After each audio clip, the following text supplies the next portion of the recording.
إن الحمد لله نحمده ونستعينه ونستغفره ونؤمن به ونتوكل عليه ونعوذ بالله من شرور أنفسنا ومن سيئات أعمالنا من يهده الله فلا مضل له ومن يضلله فلا هادي له وأشهد أن لا إله إلا الله وحده لا شريك له وأشهد أن محمدا عبده ورسوله صلى الله تعالى عليه وعلى آله وصحبه أجمعين। আল্লাহ সুবহানাহু ওয়া তাআলার মহান দরবারে আমরা শুকরগুজার হচ্ছি, যিনি আমাদেরকে মার্কাজ জামে মসজিদে জুমার সালাত আদায় করার পরে ইলমে দ্বীনের পিপাসা নিয়ে বসার তৌফিক এনায়েত করেছেন, এজন্য বলি আলহামদুলিল্লাহ। জুমার পরে আমাদের দারস আগে থেকেই চালু ছিল। রমজানের কারণে আমরা এই দারস করতে পারি নাই, আরো বিভিন্ন সমস্যা ছিল। এখন থেকে ইনশাআল্লাহ আমাদের যে কিতাবগুলো লেখা হয়েছে এর থেকেই দারস হবে। আজকে আমরা দারস দিচ্ছি তাওহীদের মূল শিক্ষা বইয়ের 95 পৃষ্ঠা থেকে। তাওহীদের শর্তাবলী কি, তাওহীদের কয়টা শর্ত এবং কি কি, প্রশ্নোত্তর আকারে লেখা আছে এখানে। তাওহীদের মোট শর্ত হচ্ছে 7টি। এর মধ্যে প্রথম শর্ত হচ্ছে আল ইলম, জ্ঞান অর্জন করা। তাওহীদ কি জিনিস এর যদি আপনার জ্ঞান না থাকে তাহলে তাওহীদ কিভাবে গ্রহণ করবেন? এই জন্য প্রথম শর্তই হচ্ছে আল ইলম, তাওহীদের জ্ঞান অর্জন করা। আমরা এটা সবসময় বলি, আমরা যে কোনো দাবি করলে তার সঙ্গে দলিল থাকবে। এটার দলিল কি? এর দলিল সূরা মুহাম্মদ 47 নম্বর সূরার 19 নম্বর আয়াতে আল্লাহ সুবহানাহু ওয়া তাআলা বলছেন, ফা'লাম আন্নাহু লা ইলাহা ইল্লাল্লাহ। ফা'লাম, অতএব তুমি জেনে রাখো, জানো, ইলম অর্জন করো।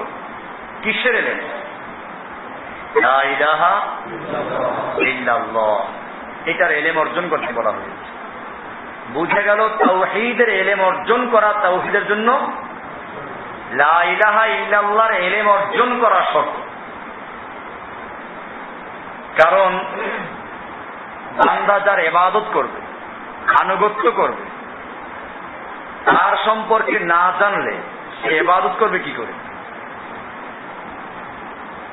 রাসূলুল্লাহ সাল্লাল্লাহু আলাইহি ওয়াসাল্লাম হাদিসেও বলেছেন, হাদিসটা উসমান রাদিয়াল্লাহু তাআলা আনহু থেকে বর্ণিত, সহিহ মুসলিমের 145 নম্বর হাদিস, মুসনাদে আহমদের 498 নম্বর হাদিস। রাসূলুল্লাহ সাল্লাল্লাহু আলাইহি ওয়াসাল্লাম ইরশাদ করেছেন, মান মাতা ওয়া হুয়া ইয়ালামু আন্নাহু লা ইলাহা ইল্লাল্লাহ দাখালাল জান্নাহ। মান মাতা ওয়া হুয়া ইয়ালামু, যে ব্যক্তি মৃত্যুবরণ করলো এমত অবস্থায় যে সে ইলম রাখে, সে জ্ঞান রাখে, জানে। কিসের ইলম রাখে? আন্নাহু লা ইলাহা ইল্লাল্লাহ ইলম রাখে। এই অবস্থায় যদি মারা যায় দাখালাল জান্নাহ, সে জান্নাতে প্রবেশ করবে। এখানে রাসূলুল্লাহ সাল্লাল্লাহু আলাইহি ওয়াসাল্লাম বলেন নাই যে লা ইলাহা ইল্লাল্লাহ বলল, অবশ্য বলার কথাও আছে, মান ক্বালা লা ইলাহা ইল্লাল্লাহ দাখালাল জান্নাহ আছে, এটাও। ওই হাদিসের কি অর্থ এখানে স্পষ্ট হয়ে গেল এই হাদিস দ্বারা, যে খালি মুখে বললেই চলবে না, বলতে হবে মনের বিশ্বাস নিয়ে, ইলম জেনে শুনে, না জেনে না। আন্দাজে লা ইলাহা ইল্লাল্লাহ বললেই চলবে না। ইলম অনেক গুরুত্বপূর্ণ বিষয়। ইমাম বুখারী রাহমাতুল্লাহ আলাইহি আল্লাহ তাআলা জাযা খায়ের দান করুন, আমিন। বুখারী শরীফ শুরু করেছেন ওহীর আলোচনা দিয়ে। যারা বুখারী শরীফ সম্পর্কে জানেন তারা জানেন শুরুতে আছে কি, আমরা ইনশাআল্লাহ এখানে এই কিতাবগুলো আমাদের লেখার বাইরেও কিছু কিতাব রাখবো ইনশাআল্লাহ, যাতে আপনাদের কিনতে সুবিধা হয়।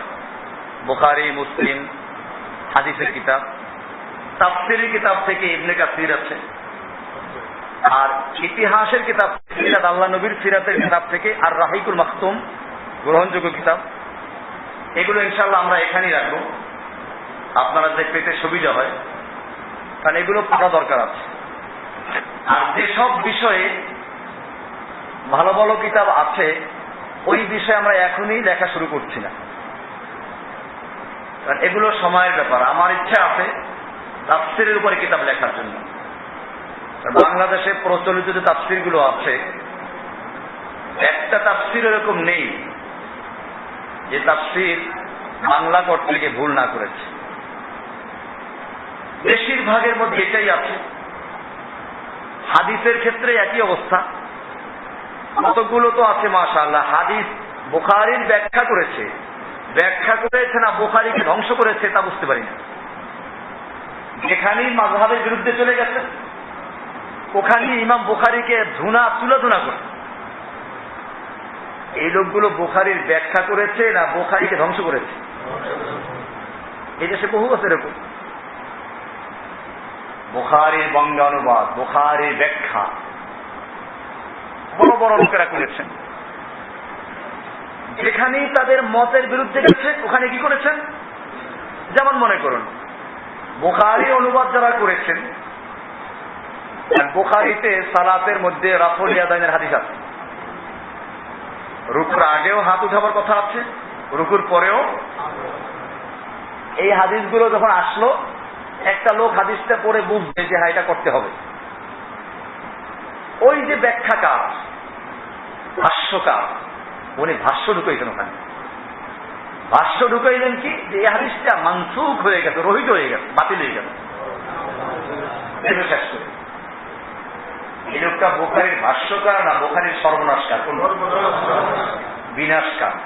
বুখারীর বিনাশকার, নষ্টকার। বুখারীতে এরকম একটা উদাহরণস্বরূপ বললাম। এই জন্য আমরা বলি যে আপনারা বুখারী পড়লে ওই ব্যাখ্যাগুলো যে লেখা আছে ওইগুলো পড়বেন না। ব্যাখ্যা দিয়ে বুখারী সর্বনাশ করেছে। বলছিলাম যে বিষয়টা, ইমাম বুখারী রাহমাতুল্লাহ আলাইহি বুখারী শুরু করেছেন ওহীর আলোচনা দিয়ে। কি দিয়ে? কারণটা কি? ইসলামের সমস্ত ইলমের মূল উৎস কি? ওহী। ওই সুন্নাহ বলেন, ইজমা বলেন, কিয়াস বলেন, সব কিছু থেকে আল্লাহর রাসূলের সুন্নাহ কি ওহীর বিপরীত না ওহীর সমর্থক? আল্লাহর রাসূল সাল্লাল্লাহু আলাইহি ওয়াসাল্লাম ওহীর বিরুদ্ধে কোনো কথা বলেন নাই। সূরা নজমের শুরুর দিকে আয়াত আছে, 4 নম্বর আয়াত, মা ইয়ানতিকু আনিল হাওয়া ইন হুয়া ইল্লা ওয়াহয়ুন ইউহা। মুহাম্মদ সাল্লাল্লাহু আলাইহি ওয়াসাল্লাম হাওয়া নিজের থেকে কোনো কথা বলেন না। ইন হুয়া ইল্লা ওয়াহয়ুন ইউহা, তিনি ওহীর থেকেই কথা বলেন, যে ওহী তার প্রতি আল্লাহর থেকে করা হয়। তাহলে বুঝা গেল আল্লাহর নবী শরিয়াত বয়ান করতে গিয়ে যে কথাগুলো বলেছেন ওগুলো কি আসলে ওহী। এই জন্য ওহী দুই রকম। কিরকম? ওহী মাতলু, ওহী গায়রে মাতলু। ওহী মাতলু হচ্ছে কোরআন, যা তেলাওয়াত করা হয়, পঠিত। পঠিত ওহী, অপঠিত ওহী।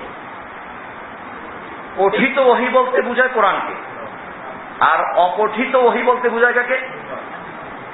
এই জন্য কোরআনের এক একটা অক্ষর পড়লে 10 নেকি পাওয়া যায়, কারণ এটা পঠিত ওহী, ওহী মাতলু। হাদিসের এক একটা অক্ষর পড়লে 10 নেকি পাওয়া যাবে, তা বলা হয় না কিন্তু। কারণ কি? এটা পঠিত ওহী না। হাদিস পড়লে সব আছে, কারণ ইলম জানলেন আপনি, সেই সব তো অবশ্যই পাবেন। ওহী দিয়ে শুরু করলেন, যেহেতু ইলমের উৎস, ওটা মূল উৎস হইতে। এরপরে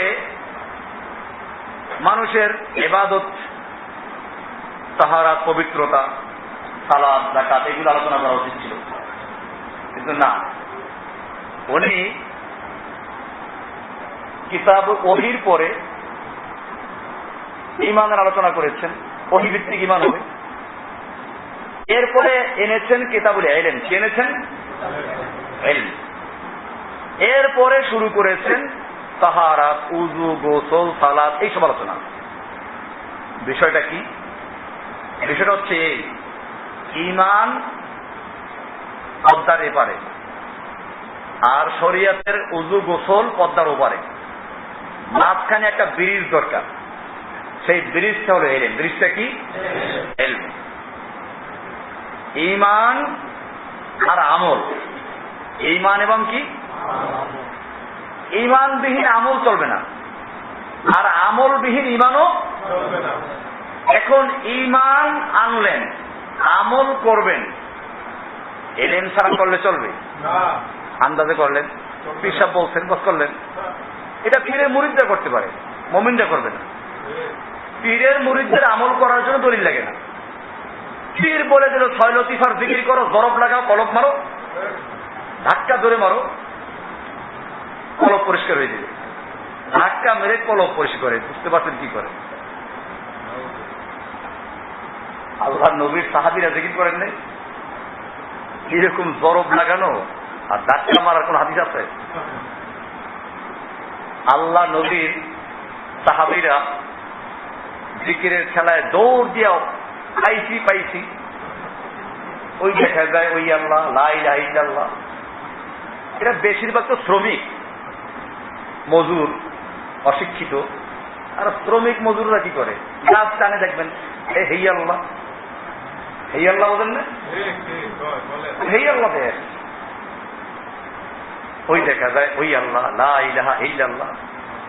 এইসব যে বেহুদা বিষয়গুলো আছে, এগুলো সাহাবায়ে কেরাম করেন না।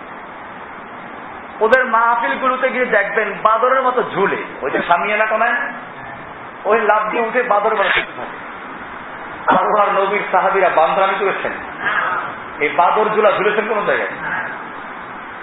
এই বান্দরামি করতে ইসলাম শিখায় না। এই জন্য বলছি, ইমাম বুখারী রাহমাতুল্লাহি আলাইহি একদিকে রাখলেন ঈমানকে, আর একদিকে আমলকে, মাঝখানে আনলেন কিতাবুল ইলম। কেন আনলেন? এই ইলম হচ্ছে ব্রিজ। ইলমটা কি? ইলম বিহীন কোন আমল গ্রহণযোগ্য ইলম। আপনি ইলম অল্প, আমল অল্প করেন, কিন্তু শুদ্ধভাবে করেন, এইটা ভালো না বেশি পরিমাণ আমল করলেন অশুদ্ধ, কোনটা ভালো?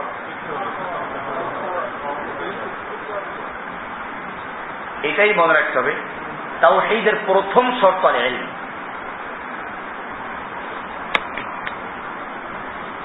লা ইলাহা ইল্লাল্লাহ কথা বলা হয়েছে, খালি ইল্লাল্লাহ বলা হয়নি। এরপরে আরো দলিল আছে। কোরআনের ভিতরে সূরা ইব্রাহিম 14 নম্বর সূরা 52 নম্বর আয়াত, আল্লাহ সুবহানাহু ওয়া তাআলা বলছেন, হাযা বালাগুল লিন-নাস ওয়া লিয়ুনযিরু বিহি ওয়া লিয়ালামু। আল্লাহ বলছেন বস্তুত এটা একটা পয়গাম, বালাগুল লিন-নাস, মানুষের জন্য পয়গাম, বার্তা। বালাগ মানে বার্তা, যা পৌঁছে দেওয়া হয়।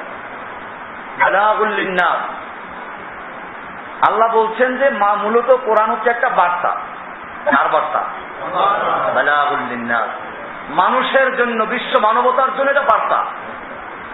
ওয়া লিয়ুনযারু বিহি, আর এটা পাঠানো হয়েছে কি জন্য?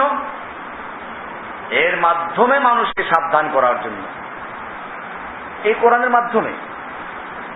এরপরে বলছেন ওয়া লিয়ালামু, ওয়া লিয়ালামু, এবং যাতে তারা জেনে নেয়, ইলম অর্জন করে, কিসের? আন্নামা হুয়া ইলাহু ওয়াহিদ, নিশ্চয়ই তিনি এক আল্লাহ। ইলাহ কয়জন? জেনে নেয়। ওয়ালিয়াযাক্কারা উলুল আলবাব, এবং যাতে জ্ঞানী লোকেরা নসিহা অর্জন করতে পারে, বুদ্ধিমান লোকেরা চিন্তা ভাবনা করতে পারে, এই জন্য দেওয়া হয়েছে। এখানে আল্লাহ তাআলা বলছেন ওয়ালিয়ালামু, কি বলেন নাই ওয়ালিয়াকুলু আন্নামা হুয়া ইলাহু ওয়াহিদ, যাতে বলে, এটা বলেন নাই, বলেছেন কি ওয়ালিয়ালামু। সূরা ইব্রাহিমের 52 নম্বর আয়াত দেখে নিবেন, চিন্তা করবেন। আল্লাহ বলছেন চিন্তা করে, যাতে জ্ঞানী লোকেরা যাতে চিন্তা করে কোরআনকে নিয়ে। আল্লাহ বলেছেন গবেষণা করার জন্য, চিন্তা করার জন্য, এই আয়াতই আছে। আল্লাহ বলছেন ওয়ালিয়াযাক্কারা উলুল আলবাব, যাতে জ্ঞানী লোকেরা এটাকে নিয়ে গবেষণা করে চিন্তা ভাবনা করে। এখানেও আল্লাহ তাআলা বললেন ওয়ালিয়ালামু, যাতে তারা জেনে নেয়। এমনি ভাবে কোরআনের সূরা যুখরুফ 43 নম্বর সূরা 86 নম্বর আয়াত আল্লাহ তাআলা বলছেন মান শাহিদা বিল হাক্কি ওয়া হুম ইয়ালামুন। মান শাহিদা বিল হক, যারা সত্যের সাক্ষ্য দিয়েছে, হকের সাক্ষী দেয়, ওয়া হুম ইয়ালামুন, জেনে শুনে, ইলম রেখে, আন্দাজে না। সাক্ষী দিবে কি বুঝে শুনে, আন্দাজে সাক্ষী হয় না। এটা আমি বারবার বলে থাকি, সাক্ষী দিতে হলে কি লাগবে, বুঝে শুনে দিতে হবে। না বুঝে সাক্ষী দিলে ওটাকে সাক্ষী বলা হবে না। আমি গত জুমায় বাস্তব বলেছিলাম বিয়ের খুতবার সময়,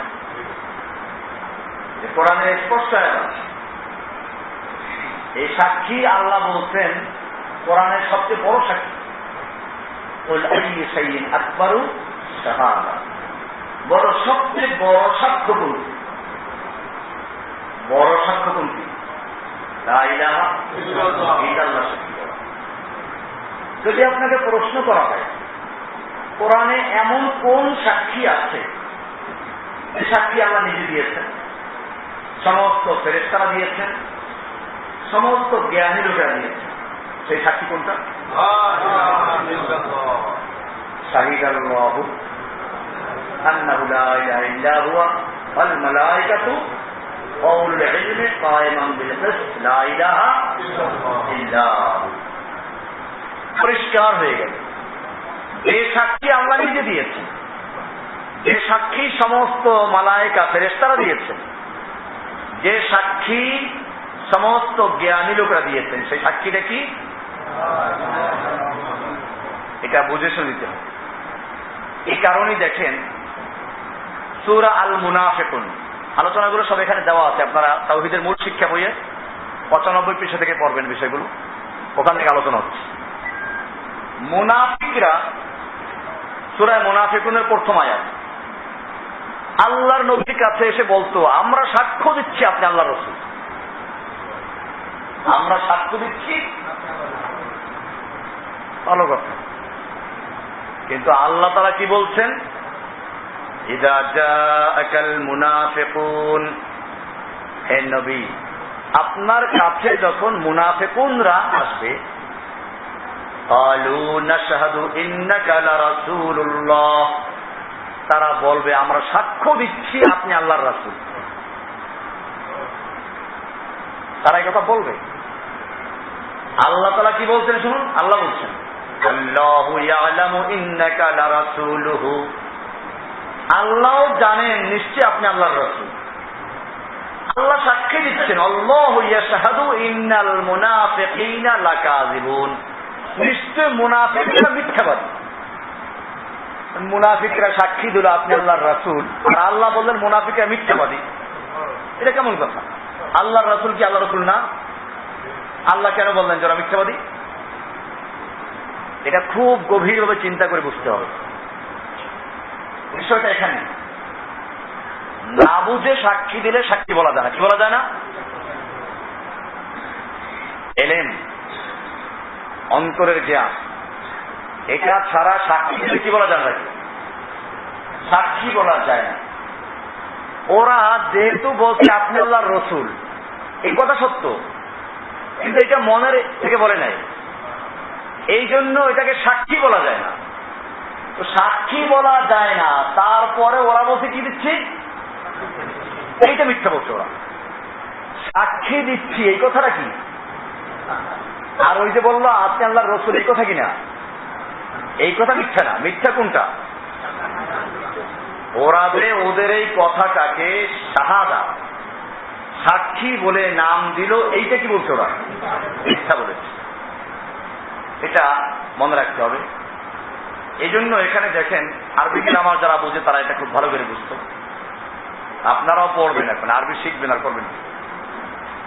দেখি আমাদের একটা ইচ্ছা আছে, ইচ্ছা তো অনেক কিছুই আছে, বয়স্কদের একটা মাদ্রাসা করা, যারা যেখানে কাজকর্ম করেন রাত্রে এসে থাকবেন, থাকা খাওয়া এখানে, টাকা দেবেন খাওয়া, শুই দেখি, থাকা খাওয়া এখানে, চাকরি করবেন। মাগরিব পর থেকে ক্লাস শুরু হবে, 10:30 মধ্যে ক্লাস হলো।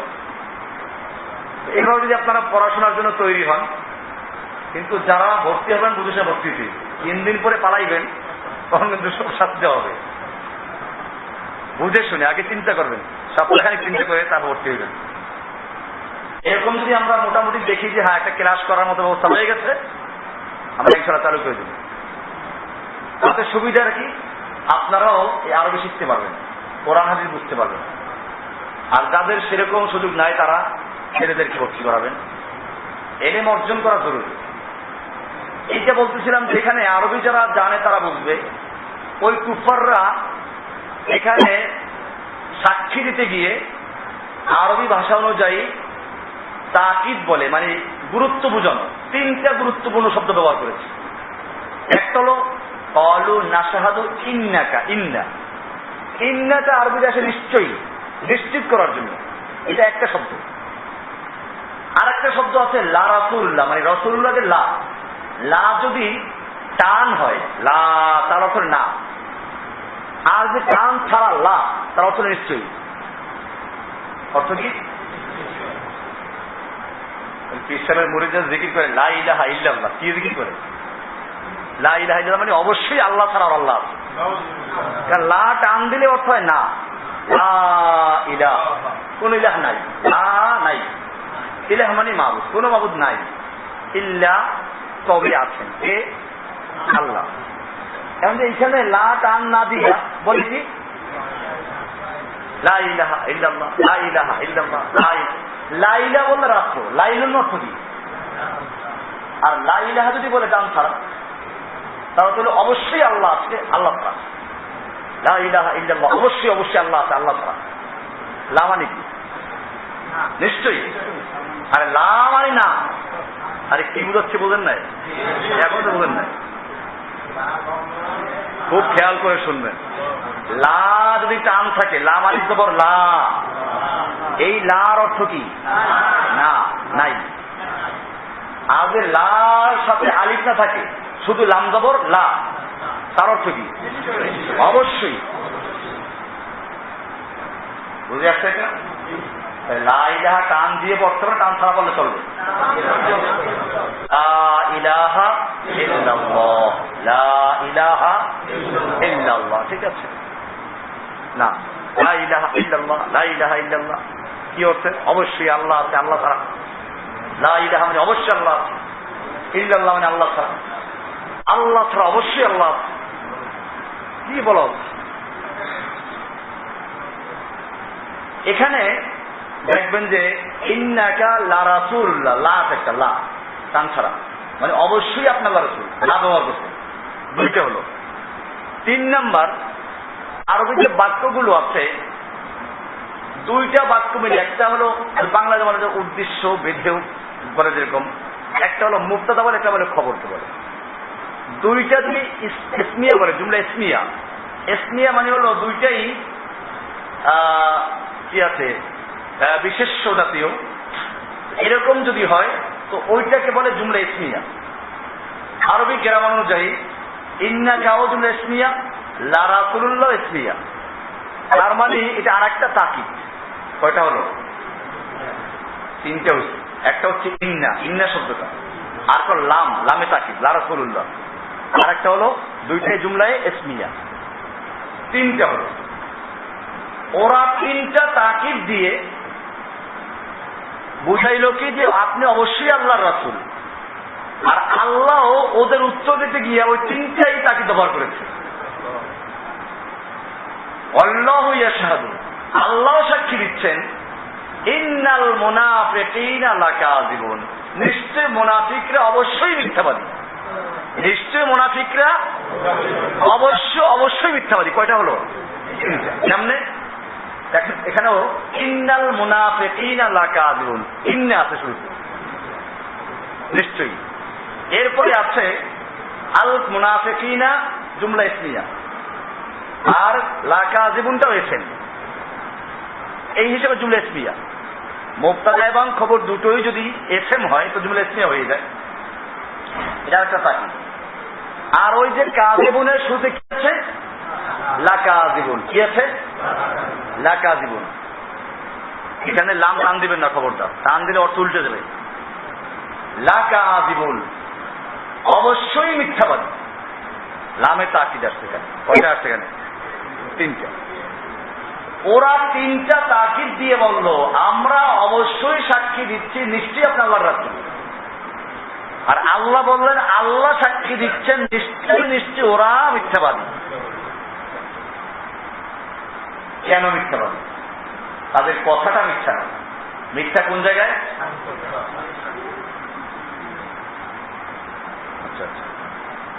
তারা যে তাদের কথাটাকে সাক্ষী বলে নাম রেখেছে, এইটা কি?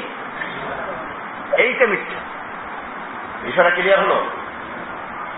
আপনি আল্লাহর রাসূল এই কথা বলেছে, এটা মিথ্যা না। মিথ্যা কোনটা?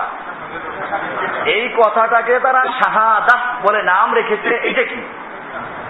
কারণ শাহাদা হয় কোত্থেকে? অন্তরের বিশ্বাস, এলেন নেই, এটা ছিল না। তো এটা হলো তাওহীদের প্রথম শর্ত। কয়টা শর্ত আছে মোট এরকম? আমরা প্রথম শর্ত আলোচনা করলাম, আল ইলম। আল ইলম অর্জন করা।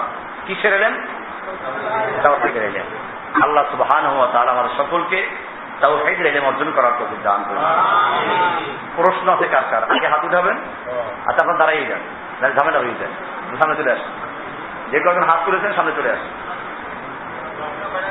কারণ প্রশ্ন থেকে প্রশ্ন তৈরি হবে, কারণ অনেকের মনে প্রশ্ন আসবে, আর এইগুলো শেষ হবে না।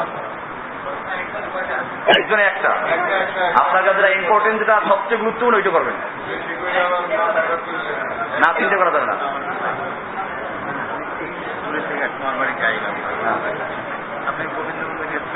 হ্যাঁ বলেন, এখন কি দেখা করতে আসছেন নাকি? একটু বসেন। যারা দূরের থেকে আসেন দেখা করবেন, এই প্রশ্ন উত্তরের পরে দেখা করবেন। আমার এটা খেয়াল রাখবেন, নতুন যারা আসবে খেয়াল করবেন। এখন থেকে জুমার পরে দার্স হবে, দার্সের পরে প্রশ্ন উত্তর হবে, এরপরে দূরের যারা দেখা করতে আসে দেখা করবে।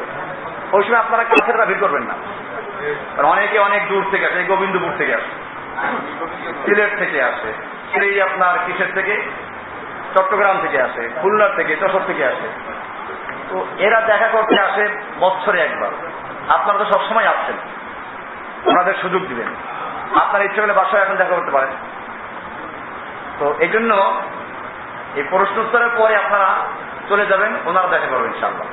তো এই নিয়মটা মনে রাখবেন, তাহলে আমার জন্য সুবিধা হবে, দূরের জন্য যারা চান তাদের সুবিধা হবে। জি, প্রশ্ন কার আছে বলেন? জি করেন।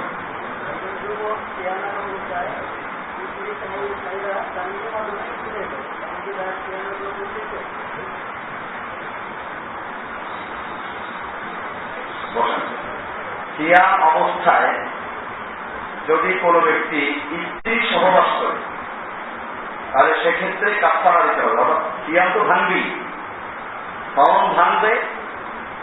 কাজা কাফারা দুটোই ফরজ হবে, কাজা এবং কাফারা।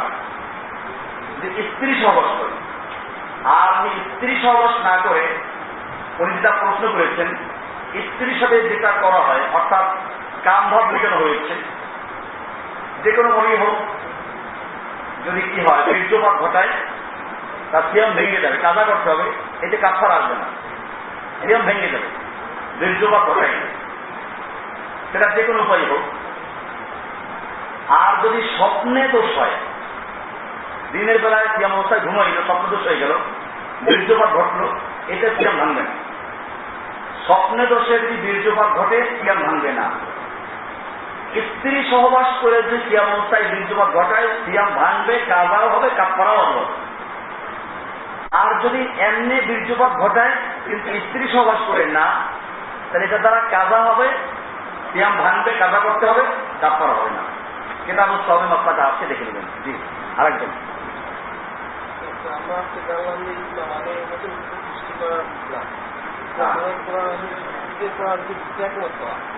কিন্তু এগুলো আমাদেরকে পাবলিক থেকে টাকা কালেকশন করে যেটাকে নির্ধারণ করা, এটা তো জমানো ছিল না, খাওয়াবাদের জমানো তো বাকি মানুষ।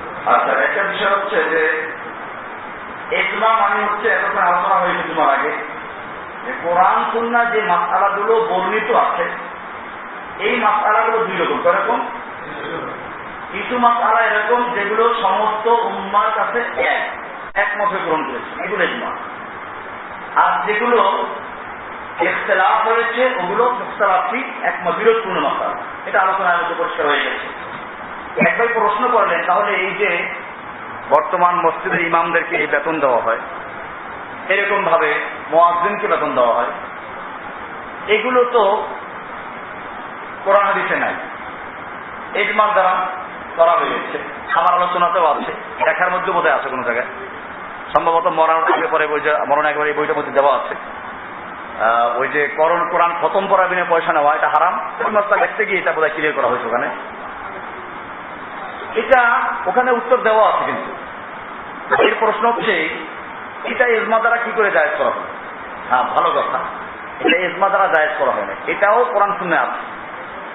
আল্লাহর রাসূল সাল্লাল্লাহু আলাইহি ওয়াসাল্লাম খেলাফত তথা ইসলামী রাষ্ট্র গঠন করার পরে রাষ্ট্রীয় কাজে যাদেরকে নিয়োগ করতেন এদেরকে বেতন বাইতুল মাল থেকে দিতেন, বেতন বাইতুল মাল থেকে দিতেন। কিন্তু খেলাফত ব্যবস্থা ধ্বংস হয়ে যাওয়ার পরে এখন কি নাই? বাইতুল মাল নাই। অপরদিকে যদি এই খেদমতগুলো যারা আঞ্জাম দিচ্ছে তাদেরকে কোনো ব্যবস্থা না করা হয়, তাহলে এই কাজগুলো ধ্বংস হয়ে যাবে। সেজন্য ওই বাইতুল মালের কায়েম মোকাম, বাইতুল মাল হিসেবেই এখন কি করা হয়, মুসল্লিদের পক্ষ থেকে তারা তুলে ইমামকে চাওয়ার মতো ব্যবস্থা করে দেয়। এটা আসলে এক ধরনের বাইতুল মাল। খেলাফত ব্যবস্থা না থাকা অবস্থায় এটা মুসলিমরা তাদের দায়িত্ব হচ্ছে ইমামকে ব্যবস্থা করে দেওয়া, এটা করা হচ্ছে। এরপরেও যদি এরকম ইমাম পাওয়া যায়, মুয়াজ্জিন পাওয়া যায়, যাদের এগুলো দরকার নাই, যারা আমরা এখান থেকে আমি এখানে মার্কাজ করার পর এখান থেকে বেতন নিচ্ছি না, যেভাবে হোক আল্লাহর উপর ভরসা করে চলছি, তো এখন এরকম যদি হয়, আমাদের এখানে ইমাম মুয়াজ্জিন কারো কোনো কি নাই, বেতন নাই, হাজারা মাদ্রাসায় পড়াচ্ছে তাদেরকে দেওয়া হচ্ছে, কারণ তারা এখানে কাজ অন্য কাজকর্ম করত, এটা ভিন্ন বিষয়। অর্থাৎ তালিমের জন্য বা ইমামতি মুয়াজ্জিনের জন্য আগে এটা বাইতুল মালের থেকে দেওয়া হতো, এখনো মুসলিমরা কি করবে, বাইতুল মাল থেকে দিবে। অবশ্য আমরা যেটা এখানে করছি, আমাদের তো আপনারা হয়তো জানেন যে আমাদের একটা বাইতুল মাল ছোট বড় দেশ আছে, তো বাইতুল মালের পক্ষ থেকে আমরা একটু ব্যবস্থা করে থাকি। তো সেই হিসাবে এই প্রশ্ন আমাদের এখানে জন্য প্রযোজ্য না, যদিও অন্য জায়গার জন্য প্রযোজ্য। তারপর আমরা বলবো যে বিষয়টা ইজমা হয়েছে, এটাও কোরআন সুন্নাহ ভিত্তিক, নতুন কিছু না। বাইতুল মাল থেকে আগে দেওয়া হতো, এখন যদি বাইতুল মাল নেই সেজন্য দেওয়া হচ্ছে, কাজে এটা ইজমার দ্বারা জায়েজ করা হচ্ছে এমন কোনো মসলা না। জি, হ্যাঁ, জি,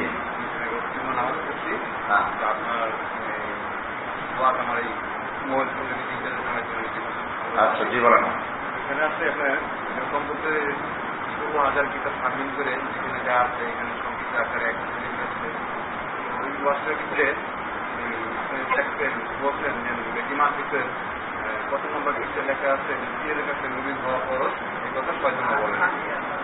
তারপরে দেখবেন 2 জন যদি পীর থাকে তাহলে 2 জন পীরে যদি আল্লাহ কবুল করে নেয় 2 হাত এরকম উল্লেখ আছে। এই কথা প্রশ্ন কি এই কথা ব্যবহার করতে তো এই কথা আমি তাদেরকে শুনেতে যায় আমার পরে আমি আমার বাচ্চা আমার তাড়াতাড়ি বলেন, বক্তব্য দেওয়া তো না, প্রশ্ন করেন। তো আমার 50-60 জন লোক মারতেছে, বুঝছেন, তারা যে এটা যেন কি আসতে হবে, কোথাও কোথাও কি প্রমাণ আছে, কি দলিল আছে। আমি বললাম প্রমাণ আছে যে বলছে যে ওয়াজ করতে তার লোকের সঙ্গে চলেন, তাকে বুঝাই, এটা প্রমাণ দেখাতে না পারলে তখন যা মনে চায় আপনারা ওটা বিচার করে না। তো তোরা বলতেছে যে প্রমাণ না থাকলে, দলিল না থাকলে এটা প্রচারের দরকার নেই, এটা কেটে লাগে। আপনি প্রমাণ এভাবে, প্রমাণ তো আমাদের বই আছে, আপনি বই কিনা, আমাদের ওই লেকচারে বলাই আছে, বই নামটা ভুল বলছেন আপনি, বইর নাম ওই বেঁধে মার কথা। এইটা আছে মাওয়াইজে সাকিয়া, কি নাম, মাওয়াইজে সাকিয়া বইয়ের 55 পৃষ্ঠায় পরিষ্কার লেখা আছে পীরের কাছে মুরিদ খরচ। এরপরে ওই পৃষ্ঠার নিচে লেখা আছে কারো যদি 2 জন পীর হয়, উভয় পীর আল্লাহ মাফ করেন, दो पीर दो दाना पकड़ के बेहश्त में ले जाएगा, कोई हरज नहीं। तो बात 2 पीर 2 জানা ধরে বেহেশতে কোনো অসুবিধা নেই। আপনি বাংলা বাজার যান, ওদের লাইব্রেরি আছে, ওদের লাইব্রেরি বইগুলো কিনে তারপরে ওদেরকে দেখাই দেন, তারপরে না মানে এদের কি হবে, আর ইনশাল্লাহ নিশ্চিত মানবে না ওরা, দেখাইলে তখন বুঝতে হবে। আরে ভাই বলা হয়ে গেছে, আপনি বই পাইছেন, বইতে লেখা আছে, ওরা মানবে নাকি?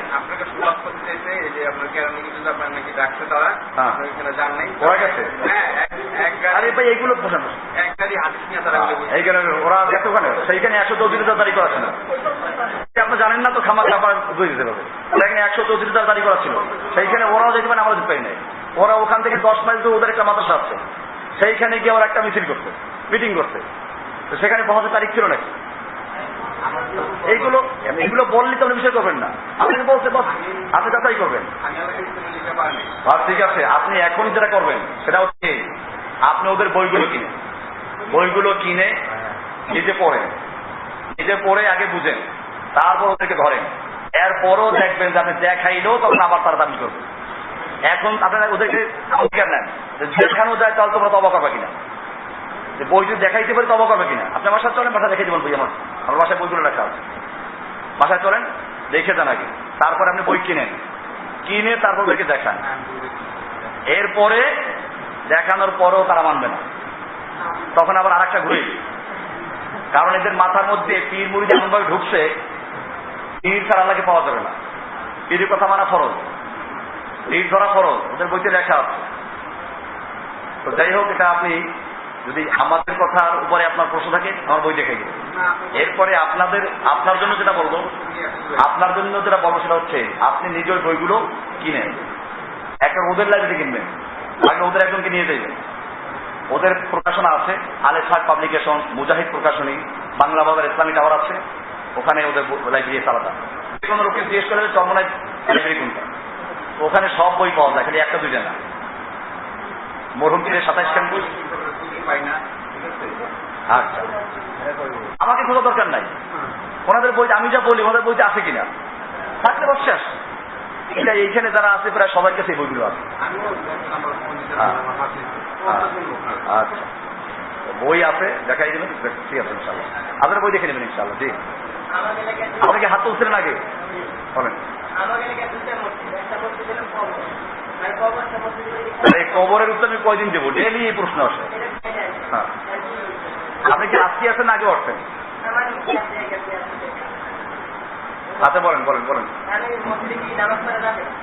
মসজিদের ভিতরে কবর থাকলে নামাজ পড়া যাবে না, বাইরে যদি থাকে বা বাইরে থাকে, আলাদা দেওয়া থাকে, আর পড়া যাবে, অসুবিধা নেই।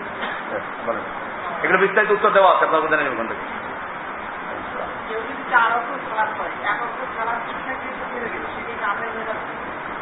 সে কুফরি করলো, কাফের হয়ে গেল, তার ইমানটা তার থেকে ওই মুহূর্তে চলে গেছে, উপরে গিয়ে রয়েছে তাবদুল্লাহ মেঘের মতো। এরপরে আবার যখন পড়ে তখন আবার ফিরে আসে, এ কাফের হয়, আবার ইমান মধ্যে ঢুকে যদি ঠিক মতো সালাত আদায় করে। এটা মুনাফিকদের সালাত।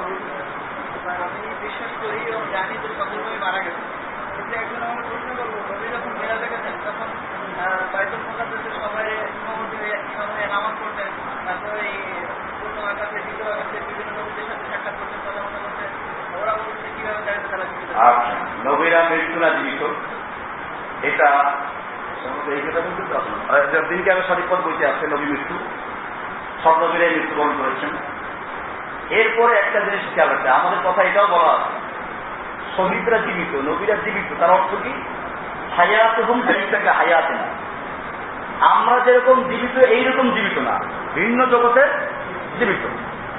আমরা তো মানি কোরআনই আছে শহীদরা জীবিত, সেই জীবিত কি আমাদের মতো জীবিত? তাহলে কবর দিই কেন? নবীরা জীবিত, তাহলে নবীকে কবর দিলে কি জন্য? কি বেইনসাফ উম্মাহ, নবী জীবিত, কবর দিতে থাকে। কোরআনে স্পষ্ট আছে, এটা আমার লেকচারে বহুবার আছে, বইতে দেওয়া আছে, ইন্নাকা মাইয়িতুন ওয়া ইন্নাহুম মাইয়িতুন। নবী আপনিও মৃত্যুবরণকারী আর ওরাও মৃত্যুবরণকারী, আপনিও মৃত্যুবরণকারী, মৃত্যুবরণ করবেন। কেন এটা? এরপরে কোরআনের আরেক আয়াত, ওমা মুহাম্মাদুন ইল্লা রাসূল, মুহাম্মদ সাল্লাল্লাহু আলাইহি ওয়াসাল্লাম তো একমাত্র রাসূল, তিনি একমাত্র রাসূল, রাসূল ছাড়া কিছু না, আল্লাহ নন, ফেরেশতা নন।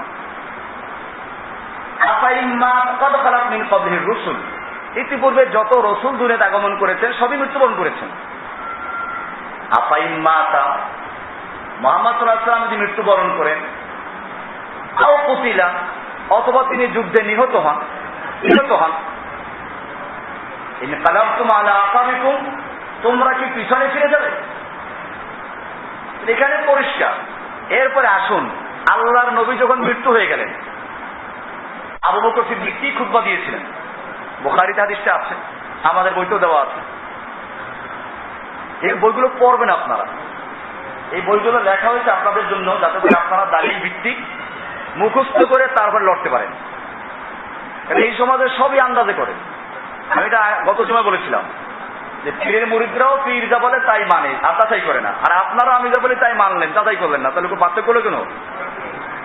না, এইটা বদলাতে হবে। আমি যেটা বলি ওইটা আপনারা দলিল ভিত্তিক মুখস্থ করবেন, নিজে নোট করবেন, জসিম সাহেবের রেফারেন্স দিবেন না, লেকচার শুনবেন না, আমার কণ্ঠ শুনবেন না, শুনলে ওটাকে আগুন লাগে। আপনারা দলিল মুখস্থ, ওদের বই কিনবেন, বই কিনে দেখাইবেন যে তোমাদের বইতে লেখা আছে, এই নিজে পড়েছি আমি, হ্যাঁ, এইখানে লেখা আছে পীরের কাছে মরিদ হওয়া ফরজ, ফরজ বিধান দেওয়ার মালিক তো আল্লাহ, পীর কিভাবে দিল এটা? হ্যাঁ, আপনি দেখান বেদে মাওয়াজে সাকিয়ার 55 পৃষ্ঠার লাস্টে দেওয়া আছে, কারো 2 পীর থাকলে 2 পীরে 2 জানাতে বেহেশতে নিয়ে যাবে, কোনো সুবিধা নাই। বই খুলে দেখাইলে তার আমার কথা হবে না, তখন ওদের উপরে প্রশ্ন, ওদের বই থেকে, তখন ওরা দেখবেন কি পেশায়। না, বই আমাদের না, এটা বলতে পারবে না, কারণ ওদের লাইব্রেরিতে কিনবেন তো, এটা বলে না ওরা, তখন আবার অন্য পেশ লাগায়, তোমরা বুঝবা না, এটা বুঝবা না, এটা মারেফাতের ভেদ, এইগুলো সবাই বুঝে না, তখন এইসব বুঝবে না, এইসব বুঝতে পারে। যুগে যুগে ফেতনাবাজ যারা, খণ্ড যারা, তো এটাই বলেছে, এটা বুঝবা না। তো যাই হোক, যে বিষয়টা বলছিলাম, আল্লাহর রাসূল মৃত্যুবরণ করেছে। এখন হলো যে মেরাজে কেমন একাত্র হলো, আমরা যেটা বলি যে তাদের জীবন আছে, দুনিয়ায় যেরকম আমরা জীবিত এইরকম জীবিত না, মৃত্যু আল্লাহ বলেছেন। এরপরে তারা জীবিতর অর্থ কি? এরা বারজাখী জীবনের জীবিত, ভিন্ন জীবিত। আকীদার কিতাবে লেখা আছে হায়াতুহুম লাইসা কাহায়াতিনা, তারা ওইখানে যে জীবিত, ওই জীবনটা আমাদের এই দেখে এই দুনিয়ার জীবনের মতো না, ওইখানে যে জীবিত আছে সেই হিসেবে তারা একাত্র হয়েছেন। আসমানে তারা কথা বলেছেন, আপনিও করেন এরকম, স্বপ্নে আপনার দেহটা এখানে পড়ে আছে, ঘুমাইতেছে, আপনি আপনার বন্ধুর সাথে খবর জানাচ্ছেন, কত ঘোরাফেরা বেড়াচ্ছেন, কেমনে ঘুরলেন আপনি? এটা বুঝে আসে নাই? সেরকম হচ্ছে, এটা ওইখানের জন্য প্রযোজ্য মানুষের। এই জন্য বইগুলো পড়বেন, আমি বারবার যে কথা বলছি, মরণের আগে পরে যে বইটা আছে ওখানে এই কথার উত্তর দেওয়া আছে যে মানুষের এই দুনিয়ার জীবনে আনন্দ, ফুর্তি, ভোগ বিলাস যাই হোক, এটা সরাসরি ভোগ করে কি, মানে আপনার দেহ অনুভব করে, ইন্দ্রিয় অনুভব করে, ইন্দ্রিয়। কবরের জীবন যেটা বারজাখী জীবন, মৃত্যুর পর থেকে হাসরের আগ পর্যন্ত, এই সময় রুহুর উপরে সবকিছু ডাইরেক্ট, দেহ আক্রান্ত জরুরি না। আর কবরের পরে, হাসরের পরে যেটা হবে, এটা আবার পুরা দেহ এবং রুহু দুইটার উপরই প্রযোজ্য হবে। দুনিয়াতে সরাসরি রুহুর দেহের উপরে প্রযোজ্য, রুহু আক্রান্ত হতে পারে, নাও হতে পারে। কবরে সরাসরি রুহে আক্রান্ত, দেহ আক্রান্ত হতে পারে, না হতে পারে। আর হাসরের পরে দেহ এবং রূহ দুইটাই সরাসরি আক্রান্ত হবে। বিষয়টা ক্লিয়ার? কাজে আল্লাহ নবী সাল্লাল্লাহু মেরাজে গেলেন, মেরাজে যাওয়ার সময় নবীরা স্বাগত জানাইলেন, বাইতুল মুকাদ্দাসে একাত্র হলেন, এগুলো সবগুলো দুনিয়ার হিসেবে না আখিরাতের হিসেবে? খালাস। জি, তারপরে ওয়ালাইকুম আসসালাম। আপনি কি হাত তুলেছিলেন? প্রশ্ন থেকে প্রশ্ন করতেছেন, এটা হবে না। এটা নিয়ে উত্তর দেবো না। হ্যাঁ, জি।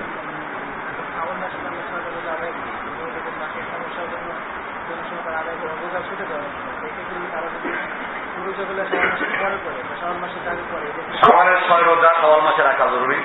হাদিসে এটা খাস করা আছে। লাগাতার রাখতে পারে, ভিন্ন ভিন্ন রাখতে পারে, কিন্তু মেয়ে লোকের মাসিক ঋতুস্রাবের কারণে রমজানের কিয়াম ছুটে গেলে তারা এটা ইচ্ছে করে পরে কাজা করতে পারে। ওটার জন্য তো সওয়াল মাসে রাখা জরুরি না। যদি এখানে 6 রোজা আগে রেখে তারপরে কি করতে পারে। আর যদি মনে করেন এমন আর দুইটাই করা যায় তাহলে সবচেয়ে ভালো। কারণ হচ্ছে এই যে ফরজ কিয়াম রয়ে গেছে আর নফল আদায় করছে, যদি মৃত্যু হয়ে গেলে তাহলে কি হবে। তো সেই জন্য সবচেয়ে উত্তম হলো এই সওয়ালের 6 রোজা এটা রাখবে ফরজের নিয়ত করে। কি নিয়ত করে? ফরজের নিয়ত করে রাখবে। যদি সে ওই আলাদা 6টা রাখতে বলে রাখলো, না রাখলে এই 6টার মধ্যেই 6 রোজা সব হয়ে গেল। তাহলে ফরজটা আদায় হয়ে গেল আগে। ফরজের নিয়ত করে রাখবে, যেহেতু শাওয়াল মাসে সে রাখছে, আল্লাহর নিয়তে এভাবে রাখবে যে আল্লাহ যদি আমি আলাদাভাবে 6 রোজা রাখার সুযোগ পেয়ে রাখবো, না হইলে এই 6টাই ফরজের সাথে তুমি এটা সব দিয়ে দিও। নিয়ত আলাদা সব দিতে পারেন। ইন্নামাল আমালু বিন্নিয়াত, বহু বচন। আমল এক আমলে বহু নিয়ত করা যায়, সেভাবে হতে পারে।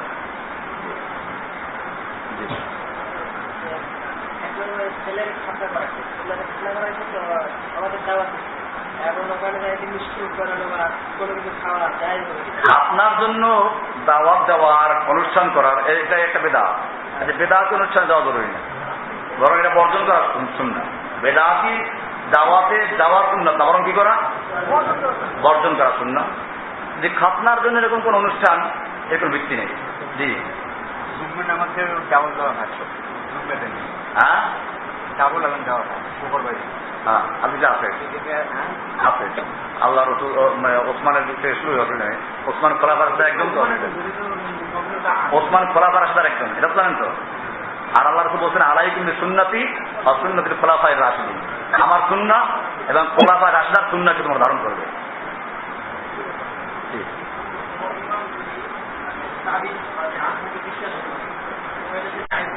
খুব জায়গা আছে, যদি একসাথে মিলেন না। হ্যাঁ হ্যাঁ, আল্লাহ রসুল বলেছেন ফাকাদ আশরাকা, সে শিরিক করলো। আর শিরিক করলে তার জন্য সালাত কেমন আদায় করবেন আমি জানি না। তারপরে আর কেউ আছে? শেষ হয়ে গেছে মনে হয় নাকি? মাশাআল্লাহ, আজকে প্রশ্ন কম ছিল। লিখিত প্রশ্ন আসছে, অঙ্গ দান করা যাবে কিনা। এক মসজিদের ইমাম সাহেব বললে যিনি একটি মাসলা জানা 60 বছরের নফল ইবাদতের চেয়ে উত্তম। কথাটি ঠিক কিনা? অঙ্গ দান করা যায় বলতে প্রথমত বিক্রি করা যায় না, কারণ বিক্রি করার যা মালিক আপনি মালিকানা নাই। দান করা যায় আছে যদি শর্তই হয়, দিন দেওয়ার কোনো মানুষের জন্য প্রয়োজন হয় যে তার দ্বারা দিনের খেদমত হবে বেঁচে থাকলে। আসল তো মরণ আল্লাহ হাতেই। আমাদের চেষ্টা আমরা করতে পারি যে তাকে একটা যদি আমি অঙ্গ দেই, তাতে হয়তো সে বেঁচে থাকলে তার দ্বারা বিশাল দিনই কাজ হবে, তাহলে সেক্ষেত্রে ওলামারা জায়েজ বলেন। আর যদি অঙ্গ দিলেন এমন ব্যক্তিকে যে গুনাহ করলো, তাহলে তো বাঁচাই গুনাহ করলেন, আরো এখানে জায়েজ নেই। এক মসজিদের ইমাম সাহেব বলেন যিনি একটি মাসলা জানা 60 বছরের নফল ইবাদতের চেয়ে সওয়াব বেশি উত্তম। আমরা 60 বছর বলি না, আরো বেশি বলি। কারণ হচ্ছে সহিভাবে একটা জিনিসকে জানি আমল করা, এটা উত্তম। এই 60 বছর 70 বছর এগুলো তাবলীগওয়ালাদের মসলা। 49 কোটি, এত লক্ষ, এগুলো কাদের? কর্মনাইলাদের হলো 126 তরিকা, আর তাবলীগের হলো কি 49 কোটি। এটা 49 কোটির তরিকা, আর এটা হলো কি 126 তরিকার ইসলাম।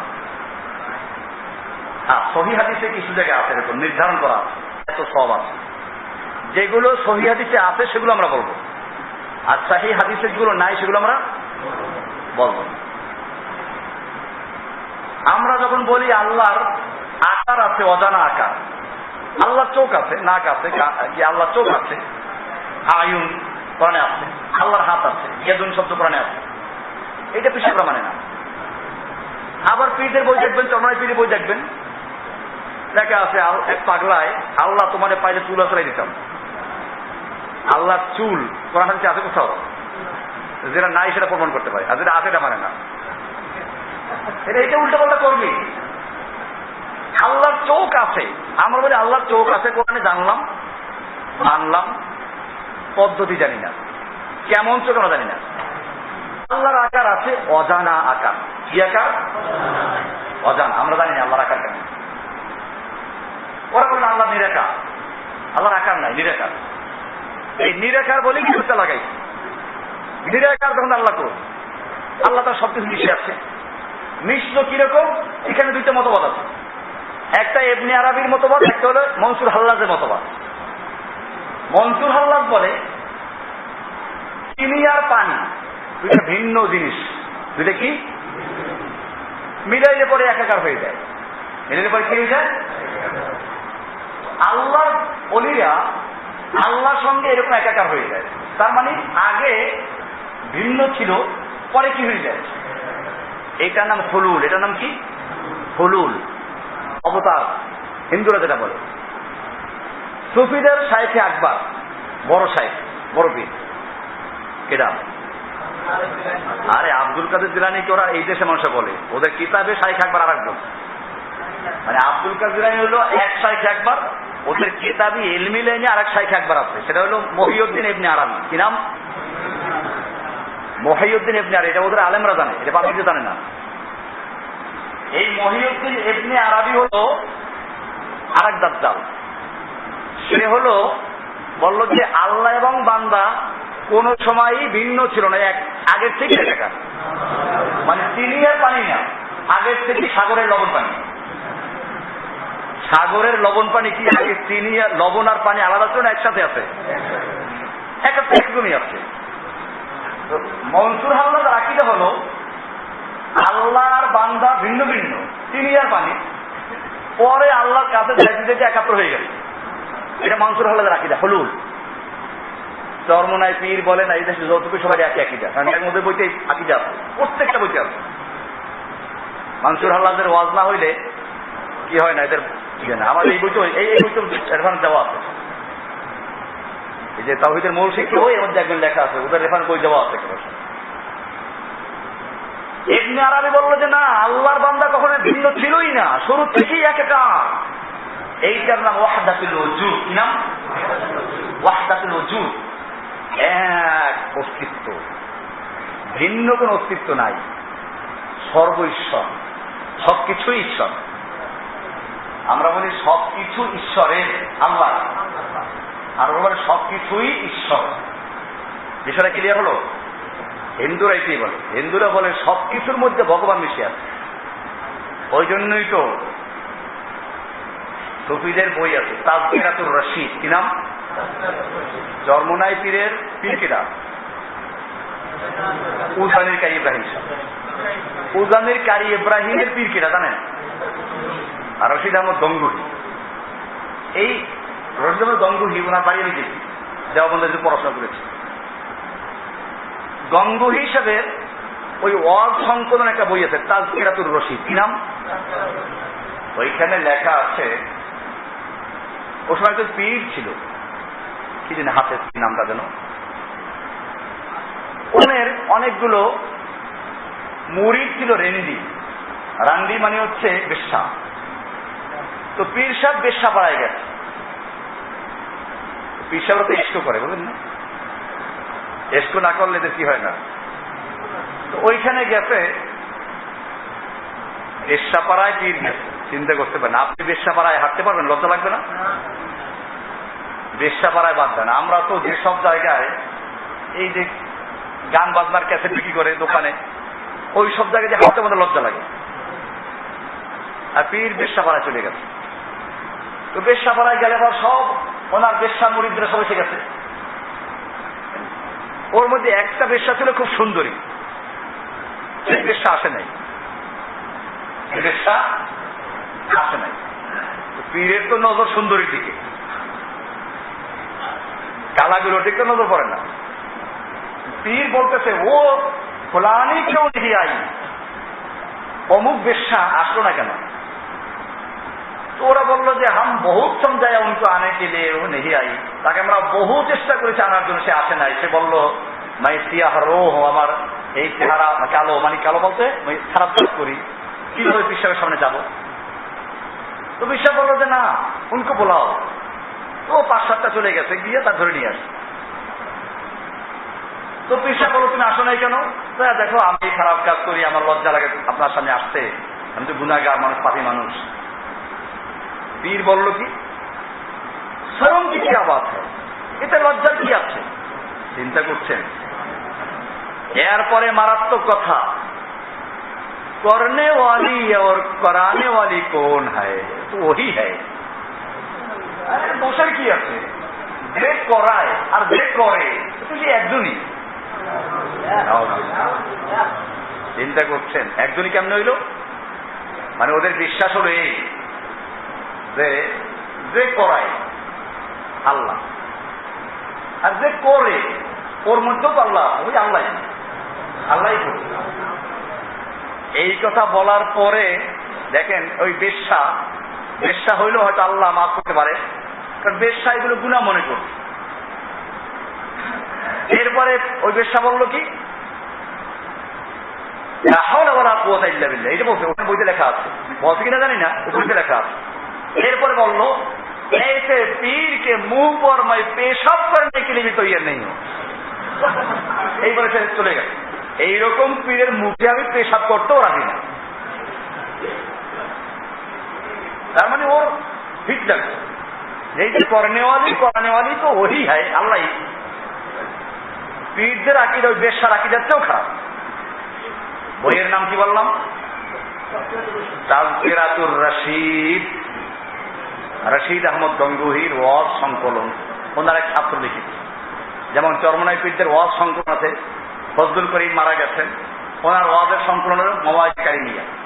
আমার বাসায় স্তূপ আছে সবগুলো। এই জন্য কেউ যদি দেখতে আসে ওগুলো দরকার নেই, আপনারা দেখে যাবেন, আপনাদের সন্দেহ মুক্ত হওয়ার জন্য। ওদের খতাম আল্লাহ ওয়ালা করবে, ওদের অন্তরে আল্লাহ মোহর লাগিয়ে দিয়েছেন। ওরা আপনি যতই চেষ্টা করেন কাজ হবে না, ইল্লামান হাফেজাহুল্লাহ। তবে আল্লাহ যদি কারো তাক দিয়ে হিদায়াত লিখে রাখেন, সে ফিরে আসবে। অনেক ফিরে এসেছে আলহামদুলিল্লাহ, ধর্মদের অনেক মুরিদরা আলহামদুলিল্লাহ ফিরে এসে, যাদের ভাগ্যে আল্লাহ তারা হিদায়াত লিখে রেখেছেন, এরা আসবে। এদের বেশ্যা এগুলোই বেশি এদের মানায়। চরমনায় ফিরে বলতে আছে বেশ্যার কাহিনী, খুলে এখানে ওই যে মারেফাত শিখাইতেছে, আশিক মাস বই দেখে লেখা আছে। তো যাই হোক, বেশ্যা 1000 টাকা দিয়ে পাঠাইতেছে কোথায়? বেশ্যাখানায়, জেনা করে যায়। চরমনায় ফিরে বলতে আছে, আশিক মাস বলতে আছে। তো যাই হোক, এই বিষয়গুলো কোথেকে আসলাম, কি উত্তর দিচ্ছিলাম যেন? আল্লাহ যে কি আছে বলবে? আরে প্রশ্নটা ছিল কি? ও কাগজে লেখা ছিল। আচ্ছা যাই হোক, বিষয়টা আমি বলছিলাম যেটা সেটা হচ্ছে যে ওয়াহদাতুল উজুদ, এরকম হলুল, এগুলো শিরকি আকীদা। আল্লাহ কোথায় আছে সেটা মানে না এরা। অথচ কোরআনে আছে আর রহমান আল্লাহ আরশে ইস্তাওয়া। আর রহমান আল্লাহ কোথায় আছেন পরিষ্কার, আমরা এটা মানি। কেমনে আছেন তা জানি না, জানার অধিকার আমাদের নাই, যেহেতু ওই আকল আমাদের নাই, জ্ঞান নেই, ওই পর্যন্ত জ্ঞান নাই, পরিষ্কার। আল্লাহ তারা প্রথম আকাশে অবতরণ করেন, আমরা জানি। কেমনে অবতরণ করেন জানি না। ঈমান রাখা ফরজ, সুয়াল করা যায় না। বিষয়টা ক্লিয়ার? এখন আল্লাহর রাসূল সাল্লাল্লাহু আলাইহি ওয়াসাল্লাম মেরাজে আল্লাহকে দেখলেন কিনা, এটা একজন প্রশ্ন করেছে। আচ্ছা, এটা উত্তর দেওয়ার আগে আমি বলি, আল্লাহ যদি উপরে না থাকতেন আরো সে গেলেন কি জন্য? এই প্রশ্ন আসে কি জন্য? বলে তুমি সব জায়গায় বিরাজমান,